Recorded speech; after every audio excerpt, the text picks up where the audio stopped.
The sad story of Henry was notable for a couple of reasons. It's the most obvious episode that comes from the time before Audrey had planned out the ultra-realistic world they lived in. It was the first episode to shoehorn Thomas into it.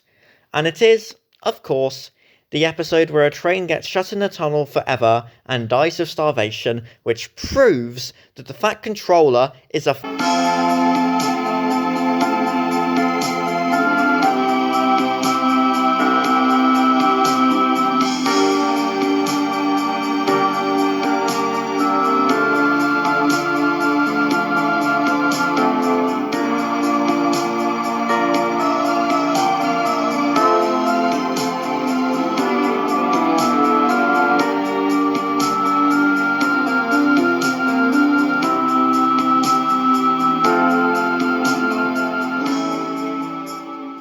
Like the first two episodes, the plot is very simple.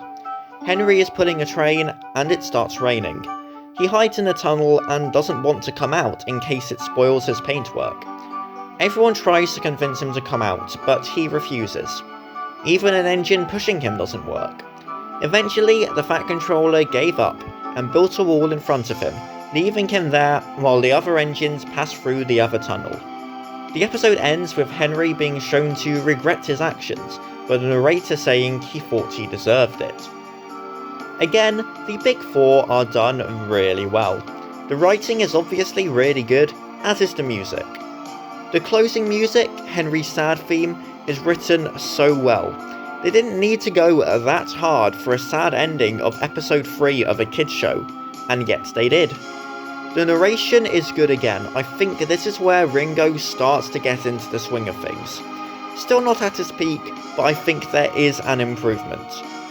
I know I'm going to come across as a bit of a broken record very quickly, but the model work is obviously amazing. Any shot of any engine on the first set of this episode is an iconic shot. And for the first episode to heavily feature lots of humans instead of just driver and fireman, they do a good job with them as well, especially given what they were working with. As with Thomas and Gordon, this episode did not have a real-life influence.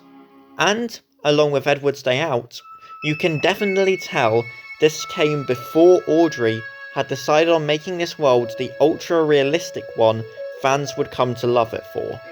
A controller bricking up an engine for refusing to work in the rain wouldn't happen, especially when we later know from backstory Audrey provided what shape the railway's finances were in. This is probably the most clear case of Audrey not knowing what his series would one day come to be, so writing whatever came into his head. But I don't think it matters.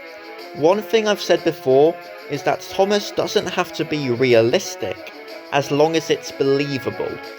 A controller bricking up one of his engines in a tunnel is definitely unrealistic, but it's definitely not unbelievable, especially to a child watching.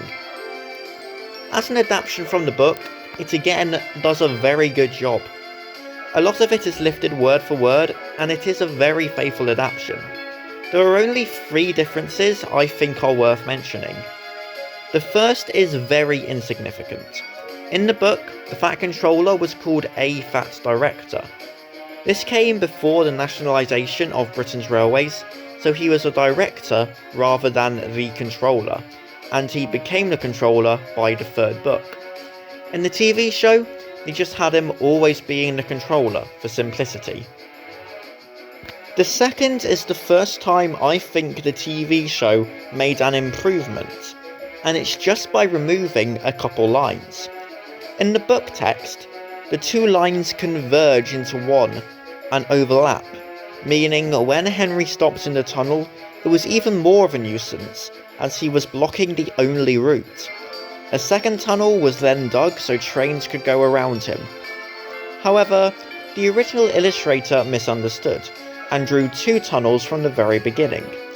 When the illustrations were redone, the same mistake was kept. Since Audrey didn't explain how the track was laid out in the books, and the illustrations were all we had to go on, the line about a second tunnel being dug was always confusing to me. In removing those lines, they're able to make the story less confusing and easier for a young child to understand, and cheaper, than if they had done with what Audrey had originally intended.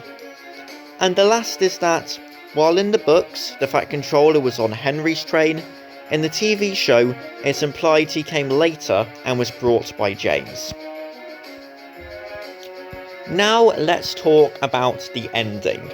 We all know the story. The Fat Controller gets annoyed and bricks him up, saying he's going to leave him there for always and always and always. The narrator then says he thinks he deserves the punishment, and then the episode ends. While I agree this punishment may have been a little harsh, all the people saying that the Fat Controller is a fascist dictator because of it have clearly only seen this episode of the show, if any at all. I agree that they maybe went a bit too far with the ending, saying he deserves to be shut up in the tunnel forever just because he didn't want to get wet. This can very easily be put down to the fact that Audrey did not plan for these stories to get as big as they did. They were written when he just wanted to entertain his son. If he had written these stories with the knowledge of what his stories would later become, both with how big they got and the ultra-realistic railway he later chose to set them on, maybe he wouldn't have changed it completely, but I don't think he would have ended on such a harsh note. This episode is also the first instance of Thomas being shoehorned in, because he's Thomas. I don't mind it too much, it doesn't take away from the episode that much, and it definitely gets a lot worse later. All they're doing this time is replacing a nameless character who never speaks with the main character of the show. It does kinda create an issue with why did they use Thomas to try and push Henry and his train out when he's probably the weakest engine they have. James was literally just there. In the TV version, he brought the Fat Controller, so why didn't he stay and they used him? Out of universe, we know why they did it. In universe though, it doesn't really make sense. Also, and this is purely my headcanon, but I like to think that the reason Henry stayed in the tunnel was because he was starting to have some steaming issues. While we know the out-of-universe reason for it, staying in a tunnel just because of some rain doesn't fit in with the more realistic world and complex characters Audrey later created. And whatever the out-of-universe reason is, an in-universe reason would be helpful as well. Since we know Henry has issues steaming, what I like to think is that he could feel himself start to struggle with the train, and use the excuse of it raining and not wanting to spoil his paint as an excuse not to make him come across as weak or a failure. Just my headcanon. My favourite moment from this episode is a bit of a tough one. It's an all-round good episode, but doesn't have any standout moments. I'd probably say the scene where they build the wall. The way they built and animated it always fascinated me as a kid. This was another episode I had in the great tier, and like the other two, it stays there in my season 1 tier list. Still haunted by being written before Audrey had everything planned out, it succeeds in telling a great story. Such a shame Henry never gets let out, as tomorrow's episode doesn't exist. So that is all I have to say about the sad story of Henry. I hope you enjoyed this video, please leave a like if you did, and subscribe to the channel if you haven't already, so you don't miss out on any of this series. Please comment down below what your thoughts on this episode are, and I will see you tomorrow.